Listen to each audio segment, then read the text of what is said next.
ಶಿಡ್ಲಘಟ್ಟ ತಾಲೂಕಿನ ಜಂಗಮಕೋಟೆ ಹೋಬಳಿಯ 13 ಗ್ರಾಮಗಳ ಭೂಸ್ವಾಧೀನಕ್ಕೆ ಸಂಬಂಧಿಸಿ ಪರ ವಿರುದ್ಧದ ಹೋರಾಟ ತೀವ್ರವಾಗುತ್ತಿದೆ.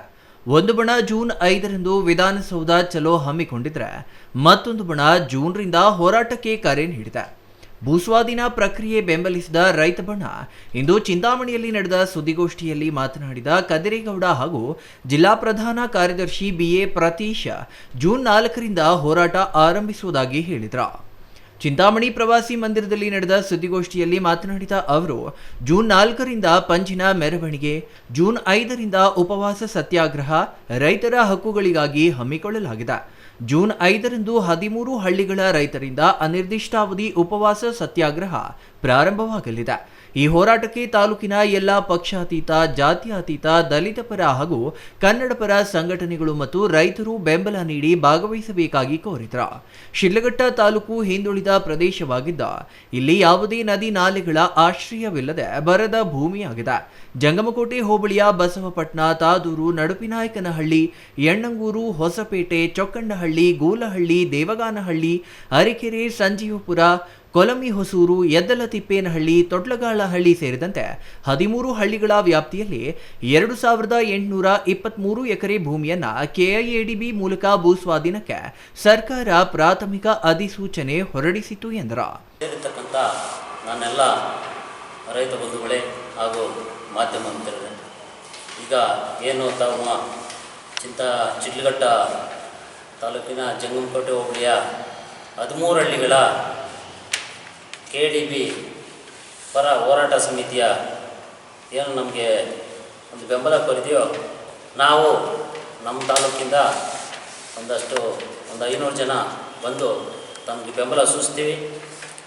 ಆದರೆ ನಮಗೆ ನಮ್ಮ ಜಿಲ್ಲೆಯಲ್ಲಿ ಶಿಡ್ಲಘಟ್ಟ ತಾಲೂಕಲ್ಲಿ ಯಾವುದೇ ಥರ ಕೈಗಾರಿಕೆಗಳಿಲ್ಲ. ನಾವು ಮೊದಲಿಂದ ಹೇಳ್ತಾ ಇದ್ದೀವಿ, ಮಾನ್ಯ ಉಸ್ತುವಾರಿ ಸಚಿವರು ಹಾಗೂ ಶಿಡ್ಲಘಟ್ಟ ಕ್ಷೇತ್ರದ ಜನಪ್ರಿಯ ಶಾಸಕರು ಹಾಗೂ ಕೈಗಾರಿಕೆ ಸಚಿವರು, ನಮ್ಮ ಮುಖ್ಯಮಂತ್ರಿ ಸಿದ್ದರಾಮಯ್ಯನವರು ಎಲ್ಲ ಸೇರಿ ಏನು ಕೃಷಿ, ನಮ್ಮ ಬೇಡಿಕೆ ಮೇಯ್ನಾಗಿ ಕೃಷಿನೂ ಬೇಕು, ಕೈಗಾರಿಕೆನೂ ಬೇಕು. ಆದರೆ ಕೃಷಿ ಜಮೀನು 552 ಎಕರೆ ಅದನ್ನು ಬಿಟ್ಟಿದ್ದಾರೆ, ಕೈ ಬಿಟ್ಟಿದ್ದಾರೆ. ಅದಕ್ಕೆ ಅವ್ರಿಗೆಲ್ಲರಿಗೂ ನಾವು ಋಣಿಯಾಗಿರ್ತೀವಿ, ಅಭಿನಂದಿಸ್ತೀವಿ. ಚಿಕ್ಕಬಳ್ಳಾಪುರ ಜಿಲ್ಲೆ ಶಿಡ್ಲಘಟ್ಟ ತಾಲೂಕು ಜಂಗಮಕೋಟೆ ಹೋಬಳಿ 2823 ಎಕರೆ ಸರ್ಕಾರ ಪ್ರಾಥಮಿಕ ಅಧಿಸೂಚನೆ ಹೊರಡಿಸಿತ್ತು. ಅದರಲ್ಲಿ ಎಲ್ಲರ ಹೋರಾಟದ ಶ್ರಮ ಇವತ್ತು ನಮ್ಮ ಮಾನ್ಯ ಶಿಡ್ಲಘಟ್ಟ ವಿಧಾನಸಭಾ ಶಾಸಕರು ಮತ್ತು ಚಿಂತಾಮಣಿಯ ನಮ್ಮ ಶಾಸಕರು, ಜಿಲ್ಲಾ ಉಸ್ತುವಾರಿ ಸಚಿವರು ನಾವು ರೈತರೆಲ್ಲ ಬಂದು ವಿನಂತಿ ಮಾಡಿದಾಗ ಅವರು 490 ಎಕರೆ ನೀರಾವರಿ ಪ್ರದೇಶವನ್ನು ಬಿಟ್ಟು 2271 ಎಕರೆ ಅಂತಿಮವಾಗಿ ಅಧಿಸೂಚನೆಯನ್ನು ಹೊರಡಿಸಿದ್ದಾರೆ. ಹಾಗಾಗಿ ಮೊದಲನೇದಾಗಿ ಮಾನ್ಯ ನಮ್ಮ ಜಿಲ್ಲಾ ಉಸ್ತುವಾರಿ ಸಚಿವರಾದಂಥ ಡಾಕ್ಟರ್ ಎಂ ಸುಧಾಕರಣ್ಣ ಮತ್ತು ನಮ್ಮ ಶಿಡ್ಲಘಟ್ಟ ವಿಧಾನಸಭಾ ಕ್ಷೇತ್ರದ ಶಾಸಕ ರವಿಕುಮಾರ್ ಅವರಿಗೆ ಧನ್ಯವಾದಗಳ ಹೇಳ್ತಾ, ಏನಿವತ್ತು ಇಂದಿಗೆ 77 ದಿನಗಳಾಯಿತು. ನಮ್ಮ ಬೇಡಿಕೆ ಏನಂದರೆ, ಇವತ್ತು ಸರ್ಕಾರ ನೀರಾವರಿ ಪ್ರದೇಶವನ್ನು ಬಿಟ್ಟಿರ್ತಕ್ಕಂಥದ್ದಕ್ಕೆ ಸ್ವಾಗತ. ಮತ್ತು ಏನಿವತ್ತು 2271 ಎಕರೆ ಫೈಲ್ ನೋಟಿಫಿಕೇಷನನ್ನು ಮಾಡ್ತು. ಆದರೆ ಇವತ್ತು ರೇಟ್ ಫಿಕ್ಸ್ ಮಾಡಿ ನೀನೊಂದು ವರ್ಷಕ್ಕೆ ಕೊಟ್ಟರೆ ಇವತ್ತಿನ ಬೆಲೆ ಇರೋದಿಲ್ಲ. ಹಾಗಾಗಿ ಏನಿವತ್ತು ಪ್ರತಿ ಎಕರೆಗೆ ಒಂದು ಕನಿಷ್ಠ ಹೆಚ್ಚಳ ಭೂ ಪರಿಹಾರ ನೀಡಬೇಕು. ಭೂಮಿ ಕೊಟ್ಟಂತಹ ಪ್ರತಿ ರೈತನ ಕುಟುಂಬಕ್ಕೂ ಕಾಯಂ ಉದ್ಯೋಗ ನೀಡಬೇಕು. ಯಾರು ಭೂ ಪರಿಹಾರ ಬೇಡ ಅಂತಾರೋ ಅವರಿಗೆ ಬದಲಿ ನೀಡಿ ಕೊಡಬೇಕು ಅಂತೇಳಿ ದಿನಾಂಕ 23/3/2026 ಜಿಲ್ಲಾಧಿಕಾರಿಗಳ ಭವನದ ಮುಂದೆ ಅನಿರ್ದಿಷ್ಟ ಧರಣಿಯನ್ನು ಮಾಡ್ತಾಯಿದ್ದೀವಿ. ರೈತರ ನಿರಂತರ ಹೋರಾಟದ ಫಲವಾಗಿ ಸರ್ಕಾರ 552 ಎಕರೆ ಭೂಸ್ವಾಧೀನದ ಆದೇಶವನ್ನ ಕೈಬಿಟ್ಟಿದ್ದು, ಉಳಿದ 2271 ಎಕರೆಗೆ ಅಂತಿಮ ಅಧಿಸೂಚನೆ ಹೊರಡಿಸಿದೆ.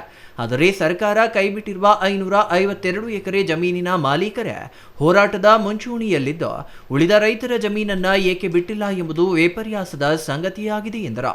ಕೃಷಿ ಭೂಮಿ ಹೆಸರಿನಲ್ಲಿ ಈ ಹಿಂದೆ ಬೇರೆಡೆ 100 ಎಕರೆ ಪರಿವರ್ತನೆ ಆಗಿದ್ದರೂ ಸರ್ಕಾರ ಕಣ್ಣು ಮುಚ್ಚಿಕೊಳ್ಳುತ್ತಿದೆ.